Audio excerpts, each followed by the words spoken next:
Hello YouTubers. As you can see, my Jeep Liberty has had a little bit of a problem. Now the way this car works, it's four-wheel drive when you select it, but what it has a transfer case at the back of the transmission that drives this shaft here, and that goes forward into a differential that's under the engine, and that drives this shaft here, which in turn is hooked into the wheel, and that's what drives the four-wheel drive. The problem is that when you're in two-wheel drive, all of this stuff is still spinning. Like, I rarely use my four-wheel drive on this vehicle. And what has happened, as you can see with this shaft here, it's all screwed up on both ends. And it's just done that because I've been driving around in two-wheel drive with this thing spinning the whole time. And what that does is not only does it wear and tear on the car parts, but it also decreases my gas mileage and steals a little power from the engine. So what I'm going to do is, what's happened to my car is the lower ball joint has sheared off, which is this piece right here. And if you look closely, you can see this grease nipple right here that's supposed to be greased to keep it so it will turn when the wheel turns. And when you have this axle plugged in here, you can't get to this grease fitting. In fact, the grease fitting, you can see, has been worn away, and it also interferes with this boot that protects the bearing in there from dust and stuff. So what I'm going to do is I've unhooked the shaft that goes from the transfer case to the front differential. I've ordered new these axles here, just in case I ever want to do four-wheel drive again. I just have to put them back in and hook up this other shaft over here.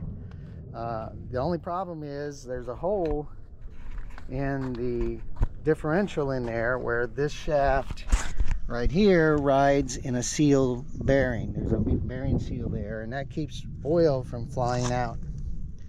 It obviously needs to be replaced because everything's covered in oil. But the thing is, if I unhook both of these shafts on both sides, the differential in there will not be turning, so it won't be wearing out, and it also will not be throwing any oil. But I'm just going to cut this shaft off and put that stub shaft in there just to keep dirt out. I guess I could use a rag or something like that, but this is a little bit more secure because it has a little spring clip right here that allows it to kind of keep itself in place, and since it's not going to be turning, it's not going to have any problem staying in position. And then not only without the axle in there, I would be able to grease the ball joint, but the new ball joint, which is this one, is now a sealed unit. There is no grease nipple, so it should last longer. But too bad I didn't have that when I changed this other one over here. So anyway, I'm going to cut this off, put that in there to seal the hole that's down in there. I don't know if you can see it or not. And then put in new brake shoes. This is the sway bar coupler, and it's all screwed up as well.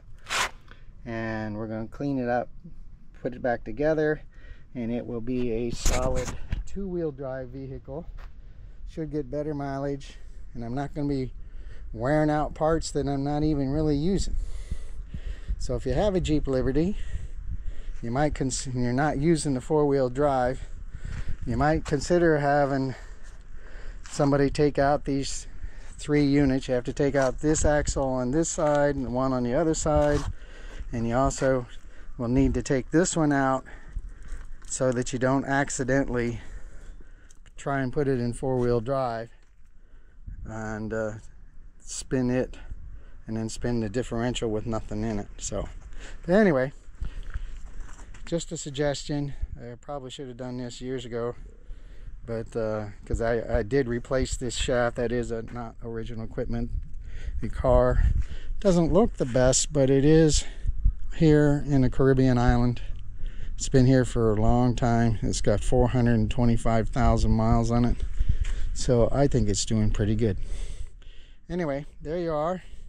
Just a little possible advice if you want to switch your car and use it a little bit better mileage and stop wearing out parts you're not really using. So that's the story for my Jeep Liberty. Take care.